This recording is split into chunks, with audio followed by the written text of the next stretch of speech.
Hello everybody. ప్రస్తుతం ఇండియాలో the best director ఎవరు?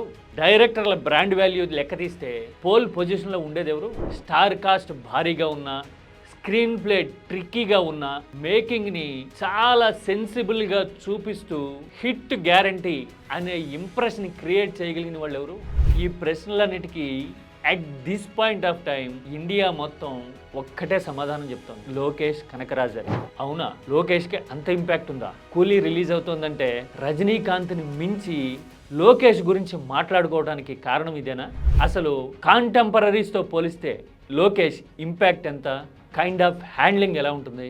Let us see. This is Key Talks.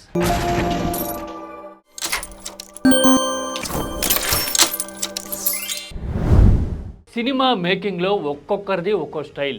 ఈ మధ్యకాలంలో పాన్ ఇండియా అనే పదం పాపులర్ అయిపోయిన తర్వాత దేశ స్థాయిలోనూ ప్రపంచ వ్యాప్తంగానూ ఇంపాక్ట్ క్రియేట్ చేయగలిగిన డైరెక్టర్లు ఒక 5-6 తేలుంటారు గట్టిగా. ఎస్, మన రాజమౌళి, సుకుమార్, తమిళ్లోకి వచ్చేసరికి లోకేష్ కనకరాజ్, అలాగే కన్నడలో ప్రశాంత్ నీల్, ఆ తర్వాత last but not the least Sandeep Reddy Vanga. ఇలాంటి పేర్లు మనం ప్రముఖంగా వింటూ ఉంటాం. వీళ్ళలో ఒక్కొక్కరిది ఒక్కో స్టైల్ ఉంటుంది. రాజమౌళి అయితే మినిమం 3 ఏళ్ళు నానబెట్టకుండా వదలడు అని హీరోలు మాట్లాడడము, ఫ్యాన్స్ కూడా ఎదురు చూసి నీరస పడిపోవడం మనకు తెలుసు. ఆ తర్వాత సుకుమార్ అయితే జస్ట్ పుష్ప 2తోనే రికార్డ్స్ అన్ని బ్రేక్ చేయడము, ఇండియాలోనే హైయెస్ట్ గ్రాసర్ ఏమో అనిపించేంత కలెక్షన్లు సాధించి ఆశ్చర్యపరచడం మనం చూసేసాం. ఇక నెక్స్ట్ ప్రాజెక్ట్ ఏంటో అనౌన్స్ చేయలేదు కాబట్టి సుకుమార్ గురించి 1-2 ప్రాజెక్టులు వస్తే తప్ప డీటెయిల్డ్గా మాట్లాడడానికి ఉండదేమో.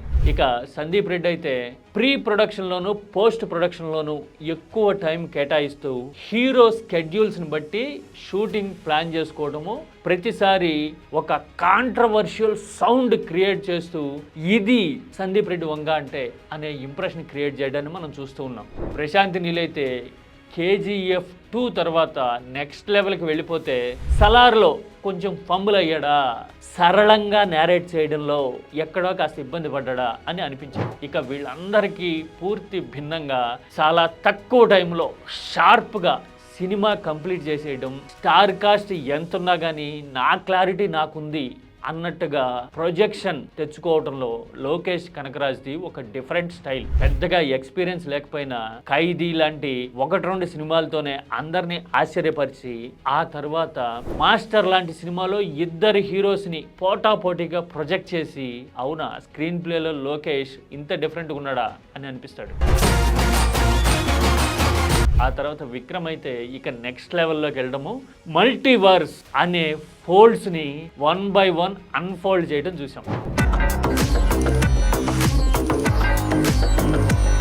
మధ్యలో లియో వచ్చిన ఇప్పుడు కూలీతో కనకరాజ్ క్రేజ్ ఆకాశాన్ని అంటుతూ ఉంది. రజనీకాంత్కి స్టార్డమ్ ఉండొచ్చు, ఈ వయసులో కూడా అదరగొడుతున్నాడు అనే ఇంప్రెషన్ ఖచ్చితంగా ఉండి తీరుతుంది. నాగార్జున, ఉపేంద్ర, అమీర్ ఖాన్ ఇలా చెప్పుకుంటూ పోతే గెలాక్సీ లాగా స్టార్స్ కనిపిస్తూ ఉన్నా కానీ అందరినీ మించి లోకేష్ గురించి ప్రత్యేకంగా మాట్లాడుతున్నారు అంటే లోకేష్లో ఉండే క్లారిటీ కానీ చాలా సింప్లెస్ట్ వే ఆఫ్ కన్వేయింగ్ థింగ్స్ని చాలా ఇంట్రెస్టింగ్గా, ఎంగేజింగ్గా చూపించే తీరుని ఇప్పటికే ఆడియన్స్ అర్థం చేసుకోవడమే కాదు, మళ్ళీ నెక్స్ట్ ఎప్పుడు తీస్తావు, మేము ఎప్పుడు చూస్తాం అనే క్యూరియాసిటీతో ఉండడాన్ని దేశం మొత్తం చూస్తూ ఉన్నాం. అందుకోసమే పెద్ద సినిమా పోటీ ఉన్నా కానీ అడ్వాన్స్ బుకింగ్లోనే కాదు, బజ్ క్రియేషన్లో కూడా కూలీ ముందుంది. అంటే only because of Lokesh Kanagaraj అని ట్రేడ్ టాక్ ఆల్రెడీ వినపడుతోంది. యుఎస్లో రిలీజ్కి ముందే 2 మిలియన్ రికార్డ్ని బ్రేక్ చేయడము, ఇండియాలో కూడా ఆక్యుపెన్సీ ఈ రేంజ్లో ఉందా అని అదరగొడుతున్న అడ్వాన్స్ బుకింగ్లు చూస్తూ ఉంటే ప్రెజెంట్ జనరేషన్లో పాన్ ఇండియా ఎరాలో బహుశా లోకేష్ షైనింగ్ స్టార్ ఏమో అని అనిపిస్తూ ఉంది. మీరేమంటారు? Lokesh the brightest star in the pan India గెలాక్సీనా? మీ ఒపీనియన్ ఖచ్చితంగా షేర్ చేయండి. This is Key talks.